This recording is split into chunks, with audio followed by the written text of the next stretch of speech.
할렐루야. 여러분 한 주간 잘 보내셨습니까? 자, 오늘 말씀으로 들어갑니다. 자, 하나님은 사랑이십니다. 하나님은 빛입니다. 하나님께서 특별히 사도 요한을 통해서 우리에게 하나님에 대해서 아름다운 비유를 우리에게 비유를 통해서 하나님으로 우리의 마음을 이끌고 가는 거죠. 하나님은 사랑이다. 하나님은 빛이다. 그런데 그 빛은 홀로 있는 존재가 아니고 빛은 예수님과 하나님과 사귐이 있고 또 그 사귐 속으로 우리를 인도하고 초대하시고 우리가 그 사귐 속에 들어가면 우리뿐만 아니라 다른 예수 믿는 형제들과도 사귐을 갖게 된다고 하는 우리는 예수 안에서 그런 비밀을 들었습니다. 여러분, 저는 이민 목회를 하면서 어느덧 세월이 흐르고 어느 순간 자녀들은 학업을 위해서 멀리 떠나고 또 이민 목회 현장은 나에게 힘을 주는 성도보다도 내가 전적으로 도와줘야만 하는 그런 성도들만으로 가득 채워진 그런 그렇게 보이는 시간도 있었습니다. 그때 찾아온 감정은 참 내가 초라하다 그리고 외롭다 이런 생각을 갖게 되었습니다. 이때 제가 꺼내 들었던 여러 개의 카드 중에 하나가 시간이 되면 산으로 가서 뉴욕은 산이 사실상 없는데 뉴욕시 밖으로 뉴욕 스테이트로 가서 말씀과 기도 그리고 나의 이야기를 나눌 수 있는 친구와 전화를 통해서 말씀으로 교제하는 그런 시간을 가졌습니다. 특별히 멀리 있는 친구 목사이지만 우리가 화상을 통해서 말씀을 나누고 교제를 할 수 있다는 것은 참 좋은 시간인 것 같아요. 그렇게 해서 매주 화요일에 지금은 줌을 통하여서 세 사람이 말씀을 나누고 목회적인 상황, 목회적인 형편도 나누고 서로의 가정도 나누는 그런 시간을 갖고 있습니다. 자, 그런데 얼마 전에 그 모임의 한 친구, 버지니아에 있는 한 친구 목사가 이렇게 제안을 했습니다. 이번에는 요한서 신서를 가지고 말씀을 나누면 좋겠다는 거예요. 근데 제 마음속에는 그거 참 부담스러운데 요한서 신서에서는 하나님의 사랑을 이야기할 뿐만 아니라 형제에 대한 사랑도 이야기하고 참 목사로서 도전이 되고 부담이 된다. 그래서 제 마음속으로 어떻게 할까? 한마디 할까? 그러다가 하나님이 친구 목사를 통해서 아가페 교회에 요한서 신을 강의하라는 뜻일 수도 있는데 내가 내 생각을 말하면 되겠느냐 하는 생각으로 그냥 좋다고 했습니다. 우리가 잘 아는 것처럼 요한은 사랑의 사도입니다. 그래요. 우리가 요한을 통해서 하나님의 사랑이 얼마나 위대한지를 잘 알고 있습니다. 그런데 목사가 하나님의 사랑에 대해서 이야기한다는 것은 어떻게 보면은 어렵지는 않죠. 하나님이 얼마나 우리를 사랑하는지 구약에서부터 신약까지 하나님의 사랑을 우리가 말씀을 묵상해서 연구해서 들려줄 수는 있습니다.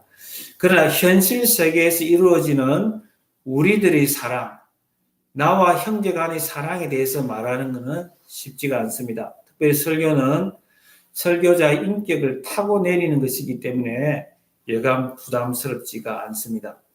그럼에도 불구하고 하나님은 집요하게 우리에게 질문하시고 요구하는 것이 있다는 거예요. 그게 뭐냐? 네가 과연 하나님뿐만 아니라 이웃을 사랑하고 형제를 사랑하고 있느냐는 것입니다. 특별히 하나님이 저를 아가페 교회 목사로 인도하시고 또 여러분을 불러주시되 우리의 모임을 아가페가 되게 하신 것은 우연이 아니라는 거죠. 하나님의 섭리 속에 이루어졌다는 거예요. 왜 나의 이름이, 우리의 이름이 아가페냐? 그것도 하나님의 사랑, 언약적인 사랑, 왜 그 사랑이라는 이름을 우리에게 주었느냐는 거죠. 자, 그래서 우리는 이 가을에 하나님의 사랑이 무엇이냐? 자, 요한을 통해서 우리에게 주실 말씀이 그렇습니다. 하나님은 사랑이신데 그 하나님은 말씀이기도 하고 그 말씀은 생명의 말씀이고 그 생명은 인격의 하나님이라는 거예요. 인격이라는 거예요. 그 생명은 인격체라는 것입니다. 그 인격체인 예수 그리스도를 우리가 영접을 하면 우리는 그와 사귀는 자가 된다는 거예요. 예수 그리스도가 내 안에 들어오는 순간 내가 예수를 영접하게 되면 나는 예수와 사귀게 되고 그 사귐은 하나님 아버지와의 사귐으로 이어지고 그 사귐 속에는 이미 예수와 연합된 자들과 연합된 형제들과 또 사귐 속에 들어간다는 거예요. 그리고 거기서 끝나는 것이 아니라 우리의 사귐 속에 예수 믿지 않는 사람을 향하여서도 그 사귐의 문이 열려져야 한다고 우리에게 도전을 합니다. 참 예수 믿는 것이 쉬운 게 아니에요. 예수 믿는 것은 관계입니다. 하나님과의 관계고 이웃과의 관계고 또 다른 이웃을 우리에게 초대해야 하는 그런 통로로 우리가 부름을 받았다는 사실입니다. 자, 요한은 우리에게 사귐에 대해서 이야기를 합니다. 하나님을 안다는 것은, 하나님을 믿는다는 것은 바로 사귐이라는 거예요. 왜요? 그분이 생명이시기 때문에, 그분이 생명의 원천이기 때문에, 말씀이신 그분이 생명이요, 생명의 원천이요, 그 생명은 인격체라는 겁니다. 우리가 믿는 하나님은 교제하시는 하나님입니다. 말씀하시고 들으시고 보살피시는 하나님입니다. 하나님 일찍 우리를 지으실 때에 하나님이 형상대로 지어주셨다고 말씀합니다. 하나님의 형상이라고 하는 것은 바로 지정의를 가지고 계시다는 거예요. 지정의를 가지고 계시는 인격의 하나님이시기 때문에 우리를 사랑으로 지으실 때에 우리를 지정의를 가진 사람으로 지으셨다는 거예요. 왜요? 하나님은 관계적인 하나님이시기 때문에 우리와 관계를 맺고 우리와 소통하고 우리와 커뮤니케이션 하기 위해서 우리와 사랑을 나누기 위해서 하나님은 우리를 하나님의 형상대로 지었다는 것입니다. God made us in His image and in His likeness. 그의 형상대로 우리를 지으셨다는 것입니다. 그러므로 우리가 하나님을 안다는 것은 우리가 하나님을 믿는다고 말할 때에 우리는 하나님과 사귐 속에 있다는 것을 전제하는 거예요. 누군가가 내가 하나님을 안다, 내가 하나님을 믿는다라고 말한다면 나는 하나님과 지금 사귀고 있다라는 것을 의미한다는 거예요. 그분은 생명이요, 그분은 관계적인 존재요, 그분은 말씀하시고 들으시는 하나님이시기 때문입니다. 그런데 성경은 오늘 1절에서 이렇게 말합니다. 한번 우리가 1절을 펼쳐보시겠습니다.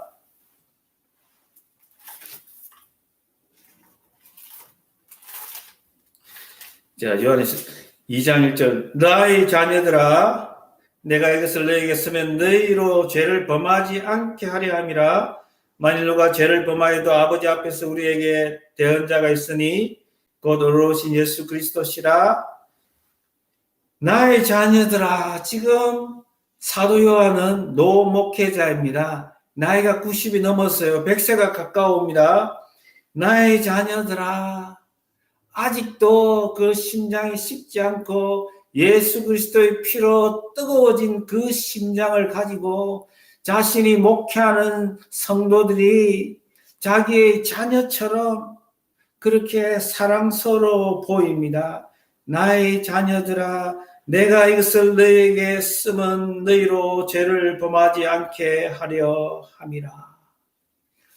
여러분, 우리 인생의 근본적인 문제는 무엇입니까? 바로 죄의 문제입니다. 왜 예수 그리스도가 십자가에서 양팔을 벌리며 그 수치를 당하셨습니까? 왜 몸을 찢으시면서, 왜 피를 쏟아 부으시면서 우리에 대한 하나님에 대한 우리의 사랑을 확정해 주셨습니까? 왜요? 우리의 죄 때문에. 우리의 죄가 너무도 깊고 크고 넓기 때문에, 우리의 죄가 너무도 어마무시하기 때문에 예수님은 그렇게 죽으실 수밖에 없었던 것입니다. 예수님이 우리를 위해서 그렇게 찢어지시고 깨어지셨는데, 사도 요한은 우리에게 무슨 이야기를 하느냐? 너희의 죄 때문에 죽었는데 이제 너희가 나를 믿어서 하나님 아버지와 나와 교제를 하고 나와 연합된 자들과 교제를 하는데, 너희가 여전히 죄에 대해서 무감각하고 죄가 없다고 말한다든지 죄를 고백하지 아니하면, 아직도 죄와 짝짝꿍하면서 죄를 은밀히 즐기고 있다고 한다면 어떻게 되겠느냐는 거예요.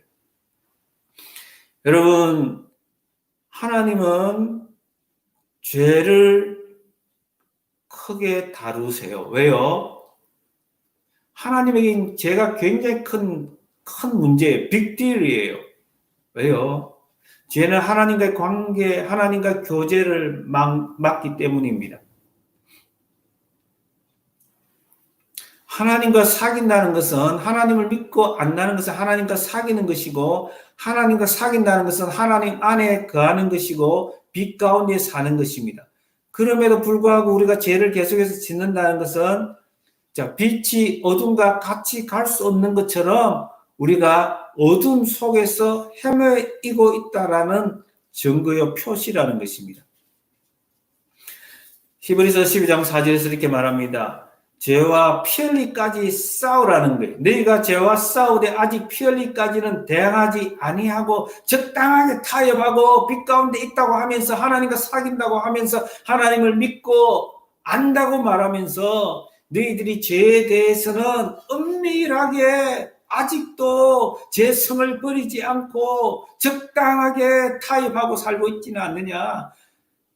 히브리서 기자를 통해서 너희가 죄와 싸우되 아직 피 흘리까지 대항하지 않고 처절하게 죄와 투쟁해야 된다고 우리에게 말씀하는 것입니다.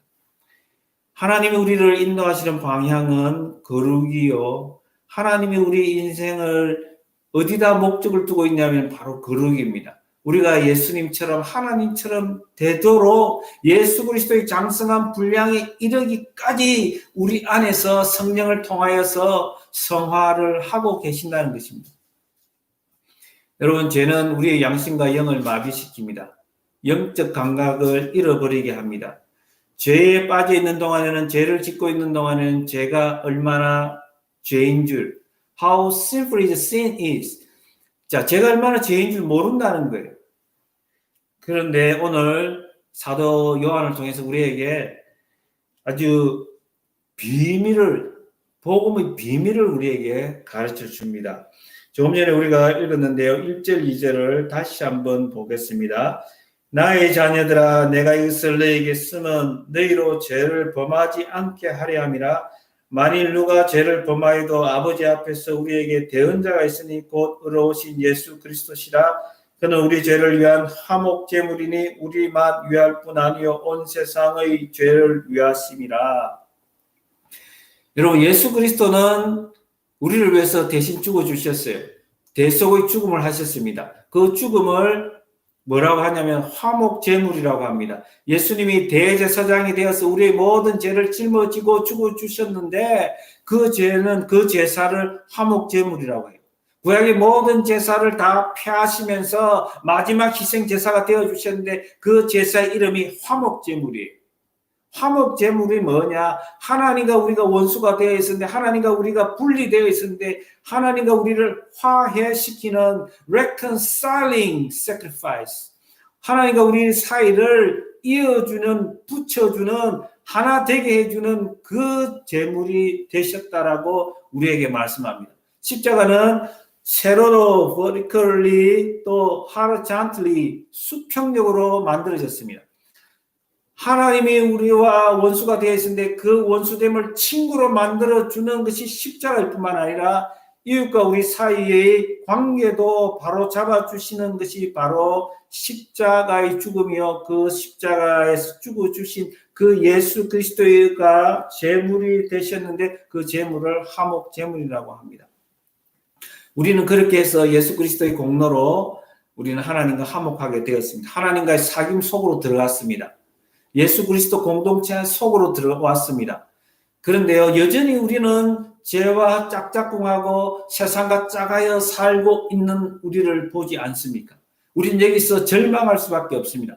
그럼에도 불구하고 하나님께서 우리에게 놀라운 복음의 비밀을 보여주시는데 예수 그리스도가 화목 제물이신 그 예수님이 화목 제물이 되어주신 그 예수님이 바로 우리의 대언자라는 것입니다. 여러분 여기서 대언자라는 말이 무엇입니까?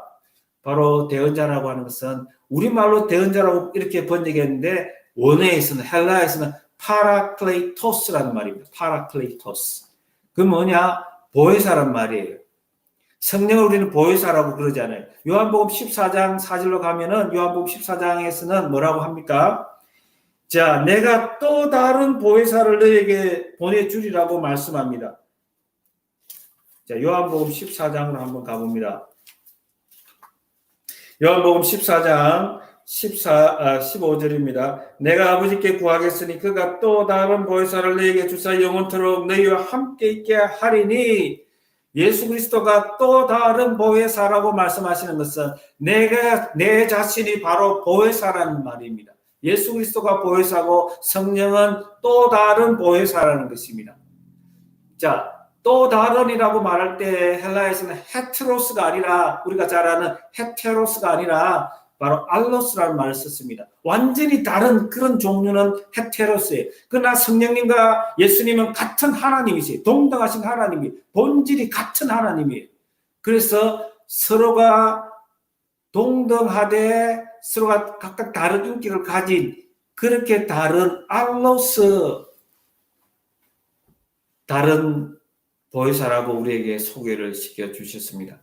여러분 오늘 성경에서 요 사도 요한은 예수님과 깊은 교제를 가졌던 예수님으로부터 특별히 사랑을 받았던 요한이 우리에게 뭐라고 하느냐? 예수님은 우리의 보혜사다라고 말합니다.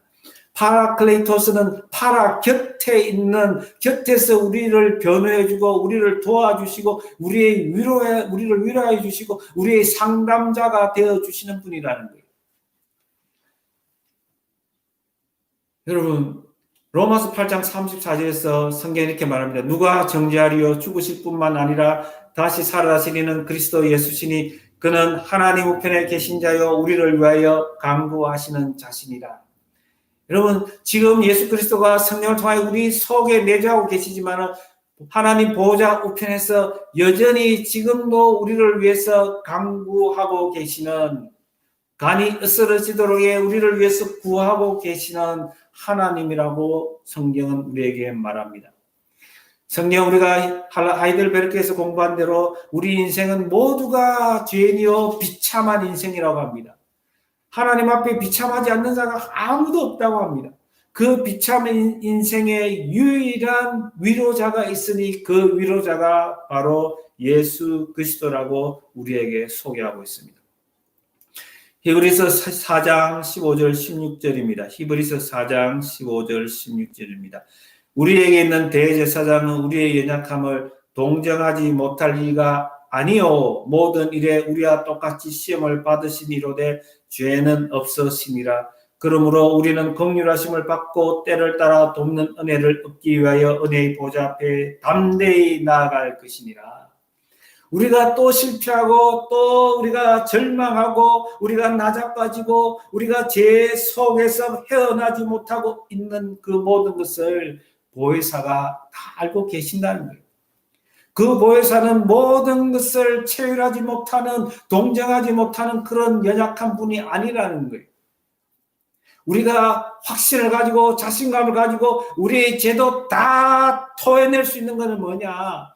바로 우리와 연합된 예수 그리스도가 우리의 편에서, 내 편이 되어서 내 자리에서 나를 도와주고 변호해주고 상담해주고 나를 일으켜 세워주시는 분이 바로 예수 그리스도라는 것입니다. 여러분, 우리가 이민생활을 하면서 때로는 얼마나 힘듭니까? 나의 절실한 필요가 있는데 누가 나를 나의 편에서 내 입장에서 다 들어줄 수 있는 사람이 없어요. 내 문제를 들어준다 하더라도 해결자가 되어줄 수 있는 분은 없어요. 그러나 예수님은 보혜사입니다. 우리의 모든 것을 들어주시고 상담해 주시고 위로해 주시고 조력해 주시고 우리의 문제를 해결해 주시는 분이 바로 예수 그리스도입니다. 하나님 아버지는 예수님이 말씀하는 것은 다 들어주신단 말이에요. 하나님은 예수 그리스도를 통해서는 어떤 말도 어떤 일도 다 하시는 분이 우리의 하나님 아버지입니다. 여러분, 그렇기 때문에 우리의 죄가 얼마나 깊더라도 그 문제가 그걸로 인해서 우리가 쓰러지고 우리가 죽을 인간이 아니에요. 어떤 죄라도 다 해결해 주시는 분이 바로 예수 그리스도의 보혈이요 예수 그리스도이기 때문에 그렇습니다. 여러분, 빛 대신 예수 그리스도, 빛 대신 하나님 앞에 가면 우리는 우리의 죄가 드러나면 드러날수록 우리는 더 큰 은혜를 누릴 수가 있습니다. 하나님이 그토록 사랑하셨던 아브라함이나 바울이나 다윗을 생각해 보세요. 왜 하나님은 그들의 죄를 그렇게 정나하게 다 드러내십니까? 그들은 빛 가운데 하나님과 깊은 관계를 가졌기 때문에 하나님 앞에서 그렇게 드러났던 것입니다. 여러분, 우리가 세상에는 다 드러낼 수는 없죠. 그러나 우리가 하나님과 진정으로 깊은 만남 속에 있다고 한다면, 우리가 예수 그리스도가 나의 보혜사라는 사실을 알고 있다면, 그 사실을 받아들인다면 우리는 날마다 우리의 죄를 고백해야 합니다. 누가 죄를 범하여도 아버지 앞에서 우리에게 대언자가 있으니 누구라도 어떤 사람이라도 나는 아닐 거라고 생각하지 말라는 거예요. 누가 죄를 범하더라도 아버지 앞에서 우리에게 대언자가 있으니 곧 의로우신 예수 그리스도시라. 그는 우리 죄를 위한 화목제물이니 우리만 위할 뿐 아니요 온 세상의 죄를 위하심이라. 하나님은 이 말씀을 요한을 통해서 이 말씀을 통해서 너희들뿐만 아니라 예수 그리스도가 모든 사람을 위해서 십자가에서 죽었으니 우리의 사귐 속으로 그들을 초대하지 않겠느냐라고 우리에게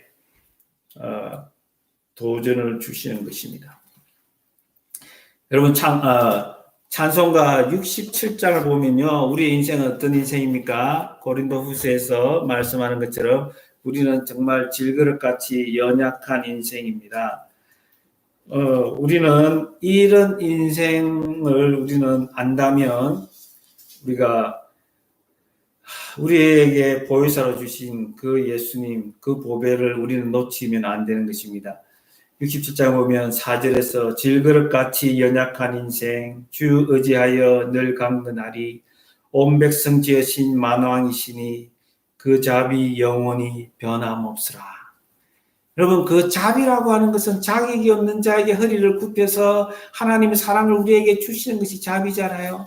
우리가 비록 마땅히 형벌을 받아야 함에도 불구하고 우리가 예수 그리스도를 의지해서 그 자비로우신 예수님을 의지해서 그 앞에 우리의 죄를 토한다면 무한한 사랑으로 무한한 자비로 우리를 베풀어 주시며 우리로 하여금 하나님과 사귐이 계속해서 이어지도록 하며 하나님과 사귈 수 있도록 해 주신다는 것입니다.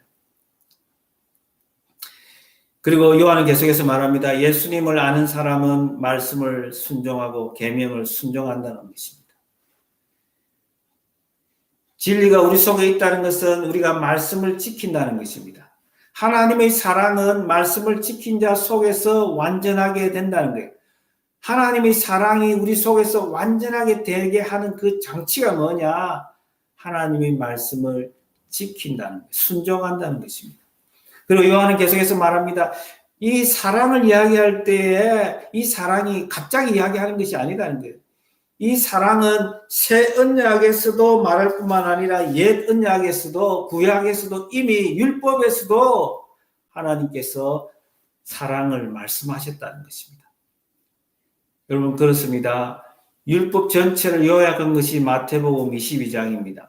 율법사에게 예수님이 뭐라고 말씀합니까? 율법은 두 가지로 요약할 수 있는데 첫째는 하나님 사랑이고 둘째는 이웃 사랑이라고 우리에게 분명히 말씀해 주십니다. 새 언약 역시 서로 사랑하라는 것입니다. 그렇습니다. 요한을 통해서 우리에게 주시는 말씀은 말씀을 지키는 자는 예수 안에 있다는 것입니다. 여러분 구약이 원수를 미워하지 말라고 했다고 한다면 예수님은 원수마저도 사랑하라고 말씀합니다. 그런데요 마지막으로 요한이 우리에게 들려주는 이야기가 있어요. 형제를 사랑하라는 거예요. 형제 사랑하지 않고 너희들이 빛 가운데 있고 하나님과 교제하고 있고 하나님과 사귀고 있고 하나님을 알고 하나님을 믿는다는 것은 거짓말이라는 거예요. 하나님과 관계 속에 있다는 사람은 하나님을 알고 믿는다는 것은 형제 사랑으로 반드시 나타나게 되어 있다는 거예요. 그것이 객관적인 상관물이라는 거예요. 하나님의 사랑이 하나님을 사랑하고 하나님을 섬기고 하나님을 사귄다, 하나님을 내가 안다, 하나님을 믿는다는 것이 굉장히 추상적으로 끝날 수 있다는 거예요. 여러분 근데 형제 사랑이라는 게 얼마나 어려운 부분입니까?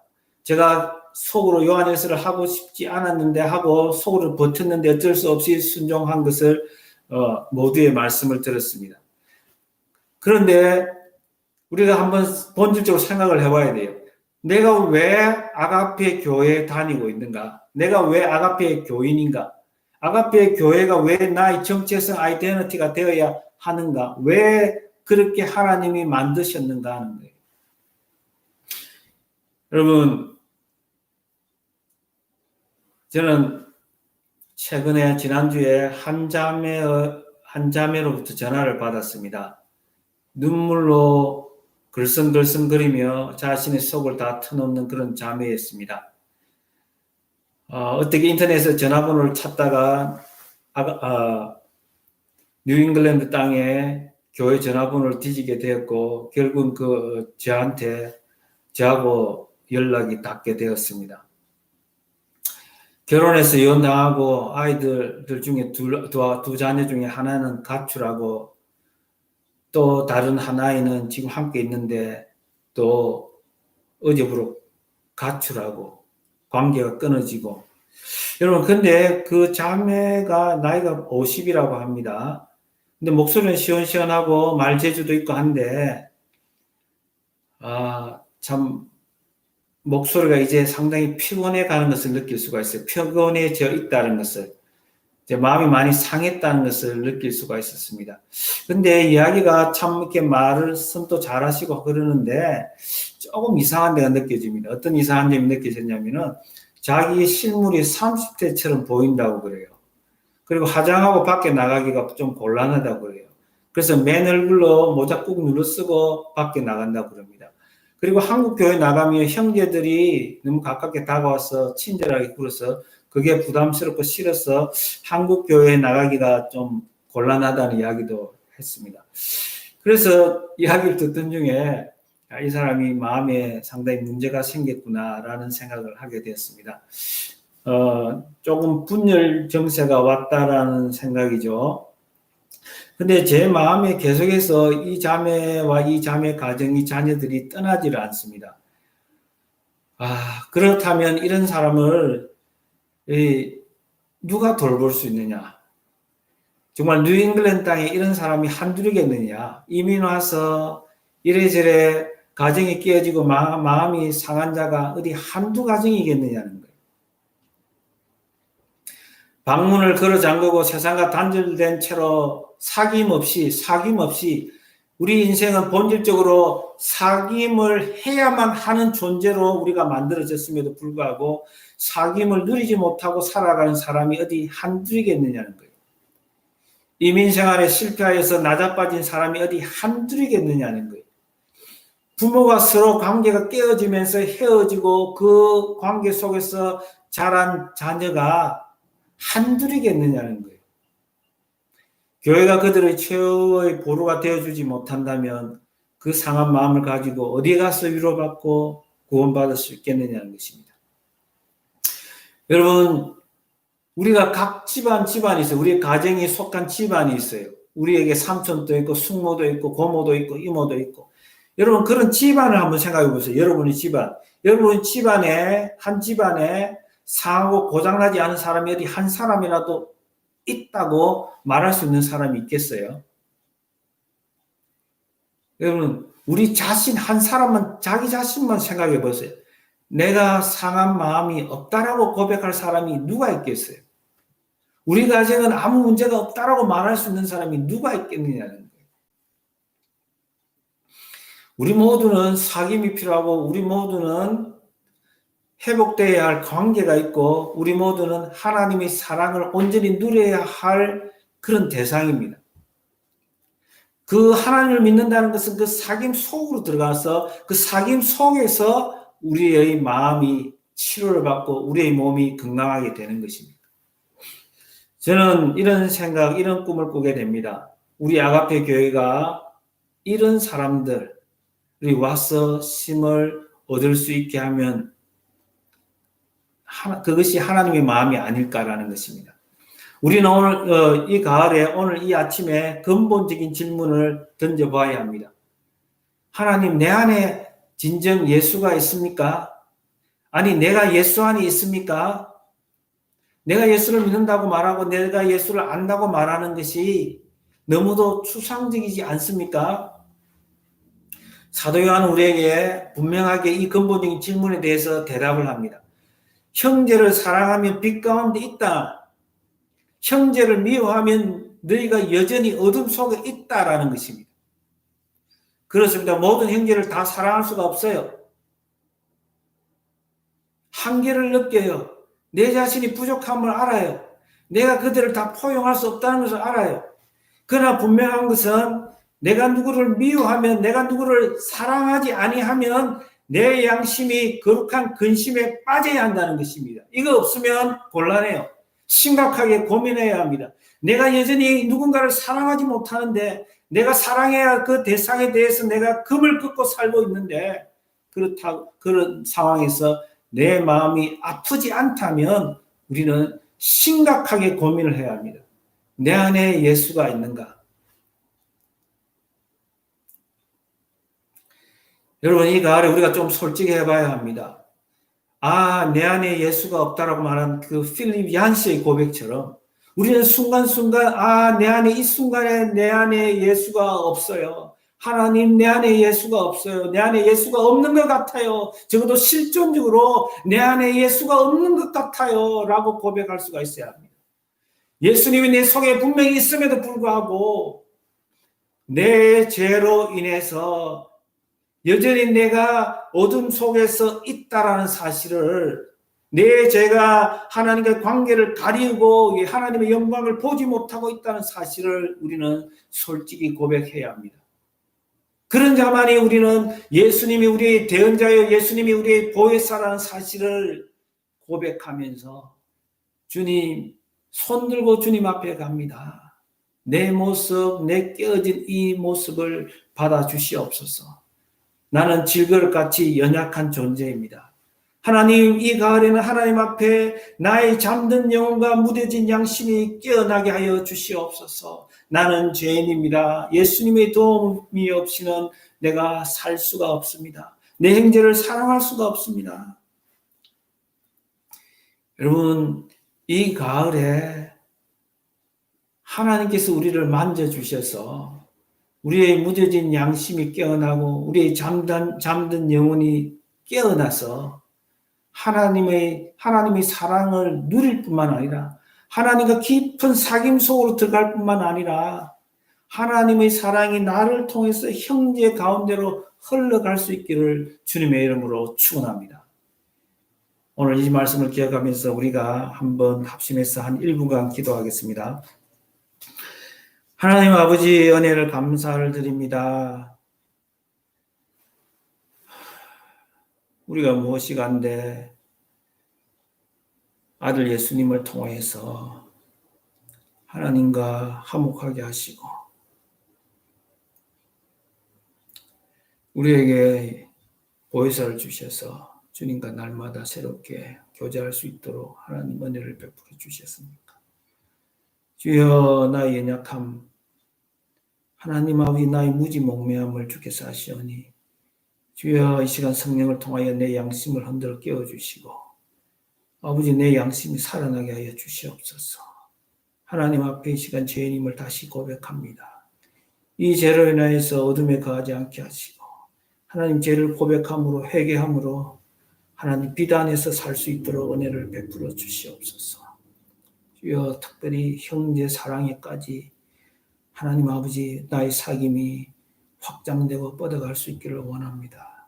주여 사람이 할 수 없는 것을 하나님이 하실 수 있사오니 하나님 아버지 내 마음을 만져주시고 부드럽게 하여 주시고 하나님 성령의 아름다운 도구가 되게 하여 주시옵소서. 하나님 아버지 은혜 감사를 드립니다. 오늘 말씀을 통하여서 하나님의 사랑을 다시 한번 생각하며 하나님 예수 안에서 그 아름다운 사귐에 대해서 다시 눈을 열어주시니 감사합니다. 이 가을에 하나님 아버지 우리의 죄를 다 토해내면서 주님 예수님과 사귐 하나님 아버지의 사귐이 깊어지게 하시고 예수님과 연합된 형제들과의 사귐도 새로워질 수 있도록 은혜를 베풀어 주시옵소서. 자비로우신 하나님, 정말 내 속에 하나님의 사랑이 흘러갈 수 있기를 소원하오니 막혀진 통로를 하나님 아버지 열어주시옵소서. 아버지 참으로 복음의 빚진 자가 되게 하여 주셔서 이 뉴잉글랜드 땅에 살아가는 많은 주여 상처 입은 자들에게 예수의 사랑을 나누어주며 그들을 우리의 사귐 속으로 하나님 인도할 수 있도록 은총을 베풀어 주옵소서. 주님 우리 아가페 교회를 통하여서 하나님 아버지 주의 사랑이 하나님 아버지 흘러가기를 소원합니다. 우리 아가페 교회가 아름다운 사귐의 공동체가 되기를 소원하오니 우리를 불쌍히 여겨주시고 말씀에 순종할 수 있게 도와주시옵소서. 예수님 이름으로 기도드리옵나이다. 아멘. 아멘.